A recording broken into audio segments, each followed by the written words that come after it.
आपका हमारे चैनल नवधा निष्काम भक्ति पर हार्दिक स्वागत है।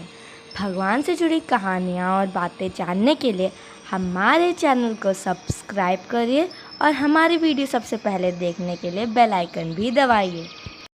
तो आज मैं आपको करवा चौथ की व्रत कथा सुनाऊंगी। करवा चौथ का व्रत हर विवाहित स्त्री अपने पति की लंबी उम्र के लिए रखती है। इसमें करवा माता की पूजा की जाती है। तो कहानी इस प्रकार है। एक बार पांडु पुत्र अर्जुन तप करने के लिए नीलगिरी पर्वत पर चले गए थे। इधर पांडवों पर अनेक मुसीबतें पहले से ही थीं। इससे द्रौपदी ने शोक विह्वल हो कृष्ण की आराधना की। कृष्ण प्रकट हुए और पूछा, कहो क्या कष्ट है तुम्हें? प्रभु, द्रौपदी ने हाथ जोड़कर कहा, मुझे क्या कष्ट है आप तो स्वयं जानते हैं। आप तो अंतर्यामी हैं। क्या कोई ऐसा उपाय है जिससे इन कष्टों से छुटकारा मिल सके? कृष्ण मुस्कुराकर बोले, तुम्हारा प्रश्न अति उत्तम है द्रौपदी। प्रभु, फिर मुझे दुख नारी का कष्ट दूर करने का उपाय बताइए, द्रौपदी ने पूछा। तो कृष्ण जी बोले, यही प्रश्न एक बार पार्वती जी ने शिव जी से कर दिया था। तब शिव जी ने करवा चौथ व्रत का विधान बताया था। फिर प्रभु, करवा चौथ की जानकारी मुझे भी दीजिए और उसकी कथा कहिए।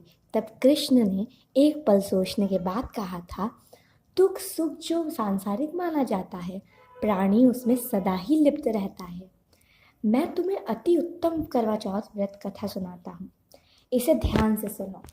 फिर कृष्ण जी ने द्रौपदी को ये कथा सुनाई। प्राचीन काल में गुणी, विद्वान, धर्मपरायण एक ब्राह्मण रहता था। उसके 4 पुत्र तथा एक गुणवती सुशील पुत्री थी। पुत्री ने विवाहित होकर चतुर्थी का व्रत किया, किंतु चंद्रोदय से पूर्व ही उसे क्षुधा ने बाध्य कर दिया।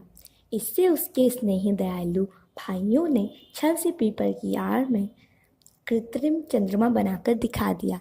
लड़की ने अर्घ दे पूजन कर लिया। भोजन करते ही उसके पति की हृदय गति बंद हो गई। इससे दुखी हो उसने अन्न जल त्याग दिया।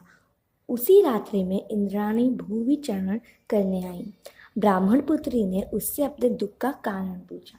इंद्राणी ने बताया, मुझे करवा चौथ व्रत में चौथ दर्शन से पूर्व भोजन कर लेने से ये कष्ट मिला है।